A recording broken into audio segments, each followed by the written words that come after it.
Hi everyone, myself Devesh Mishra and you are watching channel Explain. आज हम इस video में एक टॉपिक डिस्कस करेंगे जिसका नाम है माइग्रेशन। माइग्रेशन क्या होता है, सबसे पहले हम ये समझेंगे, उसके बाद हम जानेंगे कि इसका प्रोसेस क्या है और इसका एलिजिबिलिटी क्राइटेरिया क्या है। तो माइग्रेशन का मतलब होता है जब आप अपना DU/SOL में या किसी भी यूनिवर्सिटी में पढ़ाई कर रहे हो और पढ़ाई आप ओपन से कर रहे हो यानी डिस्टेंस लर्निंग से, और आप अब उसको चेंज करना चाहते हो, स्विच करना चाहते हो रेगुलर में। जब आप ओपन से रेगुलर में जाना चाहते हो तो इस प्रोसेस को हम माइग्रेशन कहते हैं।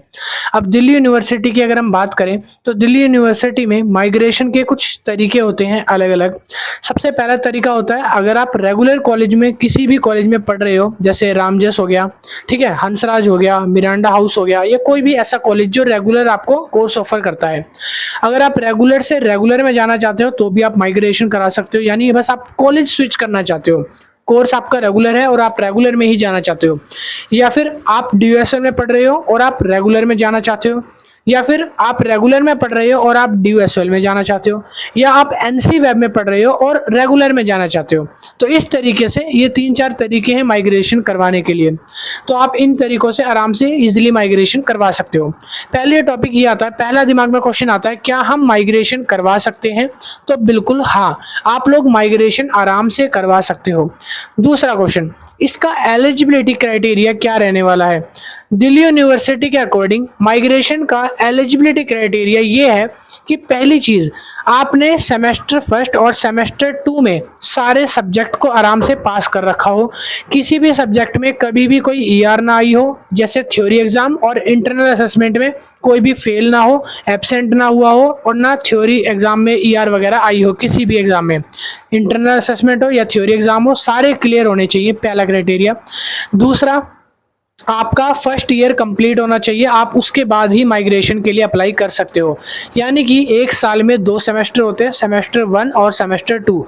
सेमेस्टर 2 के बाद जैसे ही सेमेस्टर 2 के एग्जाम हो जाएंगे, उसके बाद उनका रिजल्ट का वेट करो। जब रिजल्ट आ जाएगा सेमेस्टर 2 का, उसके एक हफ्ते के बाद आप माइग्रेशन स्टार्ट हो जाते हैं और तब आप माइग्रेशन करा सकते हो, अपना कॉलेज को स्विच कर सकते हो। ठीक है, उससे पहले आप माइग्रेशन नहीं करा सकते और उसके बाद भी आप माइग्रेशन नहीं करा सकते। मीन्स आपको माइग्रेशन कराने के लिए सिर्फ यही बोला गया है कि आपको 1 साल कंप्लीट करना है। SOLDU में अगर आप कर रहे हो उसमें आपको 1 साल कंप्लीट करना है, बिना किसी सब्जेक्ट में ER लगवाए, बिना किसी सब्जेक्ट में एब्सेंट या फेल हुए। आपको 6.5 CGP से ऊपर लानी है, यानी कि 65 CGP से ऊपर लानी है अगर आपको माइग्रेशन करवाना है। तो यही 2 क्राइटेरिया इसमें होते हैं। अब दूसरा डाउट जो काफ़ी सारे बच्चों का आता है, क्या माइग्रेशन के अंदर हमें कॉलेजेस आराम से जो हम चाहते हैं वो अलॉट हो जाते हैं, सीट्स मिल जाती है या नहीं मिलती? देखो, जितना मुश्किल CUET में बैठना होता है, सीट लेना होता है, उतना ही मुश्किल माइग्रेशन का प्रोसेस भी होता है। जब आप एक साल कंप्लीट कर लेते हो अपना कॉलेज में और उसके बाद आप माइग्रेट करते हो, तब उसके बाद ये देखा जाता है कि कितने कॉलेजेस ऐसे हैं जो माइग्रेशन के लिए इस साल एलिजिबल हैं। काफ़ी बार क्या होता है, कॉलेजेस माइग्रेशन के लिए अपनी लिस्ट ही जारी नहीं करते। जो कॉलेजेस लिस्ट जारी करते हैं, मान लो उस कॉलेज में आपके सीट है ही ना, है ना, या फिर आप उस कॉलेजेस में एडमिशन ही ना लेना चाह रहे हो, तो ये भी देखा जाता है कि माइग्रेशन के लिए कितनी सीट अवेलेबल है। तो ये काफ़ी बार मुश्किल भी हो जाता है। दूसरी चीज़, इसके बाद नेक्स्ट जो चीज़ आती है, क्वेश्चन दिमाग में आता है, जब हम माइग्रेशन करवाते हैं तो हम जैसे BCom ऑनर्स कर रहे हैं अभी DU/SOL से, ओपन डिस्टेंस लर्निंग से BCom ऑनर्स का कोर्स कर रहे हैं, अगर हम माइग्रेशन कराते हैं, स्विच करते हैं रेगुलर में, तो हम BA कर सकते हैं या BSc कर सकते हैं या BBA कर सकते हैं।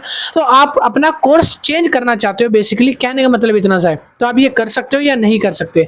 तो आप अपना कोर्स बिल्कुल भी चेंज नहीं कर सकते। जैसे ही आप माइग्रेशन करोगे, आपका कोर्स सेम रहेगा। जो आप कॉलेज में कोर्स कर रहे हो, जैसे BCom कर रहे हो, BA कर रहे हो, आपको वही कोर्स माइग्रेशन के टाइम पर भी चूज करना पड़ेगा उस कॉलेज में जाके। रेगुलर वगैरह में जाओगे तब आप कोर्स को चेंज नहीं कर सकते। तो माइग्रेशन के टाइम पर आप लोगों को ये बहुत अच्छे से श्योर करना पड़ेगा कि आप लोगों की सबसे पहली चीज़ जो CGPA होती है वो 65 से ऊपर आनी चाहिए, उससे कम होगी तो नहीं होएगा। और जो भी कॉलेजेस होते हैं, काफ़ी बार कुछ कॉलेजेस तो पार्टिसिपेट ही नहीं करते माइग्रेशन में, जैसे पिछली साल कुछ ऐसे कॉलेजेस भी थे, रामजस वगैरह, जिन्होंने पार्टिसिपेट ही नहीं करा था माइग्रेशन के अंदर। अब जब ऐसे कॉलेजेस पार्टिसिपेट नहीं करते तो कॉलेजेस की लिस्ट जो है वो और कम हो जाती है और आप लोगों के चांस कम हो जाते हैं कि आप माइग्रेट करो तो आपको अच्छे कॉलेज में सीट अलॉट हो जाए। तो उसके लिए सबसे पहली चीज़ कि आपको अच्छे नंबर लाने हैं। अब दूसरा क्वेश्चन एक और आता है दिमाग में कि जो माइग्रेशन है, क्या हम एक टाइम पर एक से ज़्यादा कॉलेजेस में माइग्रेशन के लिए अप्लाई कर सकते हैं? तो इसका आंसर है हाँ, आप बिल्कुल एक से ज़्यादा के लिए अप्लाई कर सकते हो। जिस कॉलेजेस में आपका नंबर आ जाए, जैसे कि किसी कॉलेज में ज़्यादा सीट खाली है और उसमें आपका नंबर आ जाए, आप जनरल कैटेगरी से हो तो आपका जनरल में, वैसे तो काफ़ी बार ऐसा होता है कि जो जनरल बच्चे होते हैं वो अपनी सीट को नहीं छोड़ते। जो SC OBC होते हैं वो कभी कभार स्विच करके चले जाते हैं, तो उनकी सीट्स खाली होती है तो आपको मिल जाती है। अगर आप जनरल हो तो थोड़ा सा कंपटीशन और टफ हो जाता है, बट कॉलेजेस अगर पार्टिसिपेट ही नहीं करे माइग्रेशन में तो और ज़्यादा टफ हो जाता है कि कॉलेजेस कम हो गए हैं, आपको जो कॉलेज मिल रहा है आपको उसमें एडमिशन लेना पड़ेगा अगर आप रेगुलर से करना चाहते हो तो, ठीक है। और एक चीज और आ जाती है कि अगर आप एक NOC का रोल हो रहा होता है। काफी बार क्या होता है, जब आप DOSL में पढ़ रहे हो तो आपको एक NOC लिखनी पड़ती है, यानी कि आप माइग्रेशन क्यों करना चाहते हो उसके लिए एक वैलिड रीजन देना पड़ता है। काफी बार क्या होता है, जो रेगुलर कॉलेजेस के बच्चे हैं वो अपनी स्टडीज को रेगुलर में कंटिन्यू ना करके SLDU में कॉरेस्पॉन्डेंस या डिस्टेंस लर्निंग में भागते हैं। अब वो NOC जब डालते हैं अपने कॉलेजेस में कि हमको यहाँ पर रेगुलर ना पढ़ के हमको ऐसे पढ़ना है, और अगर उनकी रेपुटेशन वहाँ अच्छी है, मार्क्स अच्छे आते हैं, स्कोर्ड बच्चा है, तो कॉलेजेस के जो प्रिंसिपल होते हैं, जो डीन होते हैं, काफी बार वो NOC साइन करने से मना भी कर देते हैं। बहुत बार ऐसा भी देखा जाता है कि वो NOC को मना कर देते हैं कि हम आपको माइग्रेशन नहीं देंगे, आपको यहीं पढ़ना पड़ेगा। ये भी कॉलेजेस का होता है। और अगर आप DSL से पढ़ रहे हो, आप माइग्रेशन चाहते हो, तो उसके लिए आपको NOC पे पहले साइन कराना पड़ेगा, उसके लिए एक वैलिड रीजन देना पड़ेगा। जैसे कि आप रेगुलर से पढ़ना चाहते हो कि आपको हायर स्टडीज के लिए और ज्यादा इंटरेस्ट है, तो इस तरीके से एक वैलिड रीजन भी कॉलेजेस को देना पड़ता है एप्लीकेशन में लिखकर। बात जो माइग्रेशन करवाना चाहते हैं उनके लिए है कि आप लोग अपने जो डॉक्यूमेंट्स है और एप्लीकेशन है, जो NOC है, वो साइन करवा के और डॉक्यूमेंट्स तैयार करवा के पहले ही रख लेना। जब माइग्रेशन स्टार्ट होता है 1 साल के बाद, जैसे ही आप 3rd सेमेस्टर में जाते हो उससे पहले, तो आप ये ना हो कि आप माइग्रेशन स्टार्ट हो गया अब आप डॉक्यूमेंट्स को कलेक्ट करते हुए ढूंढ रहे हो, तो ऐसा बिल्कुल भी मत करना। काफी बार कॉलेजेस में सीट जो है वो बहुत तेजी से फुल हो जाती है, और जो भी माइग्रेशन आप लेना चाहते हो, जिस कॉलेज में जाना चाहते हो, काफी बार कॉलेजेस की जो कट ऑफ होती है वो हाई रहती है। तो आप माइग्रेशन भी करना चाहते हो, आपके 6.5 से मान लो ऊपर भी आ गया, 70 आ गई, तो जो 80 वाला बच्चा है पहले उसको एडमिशन दिया जाएगा, आपको नहीं।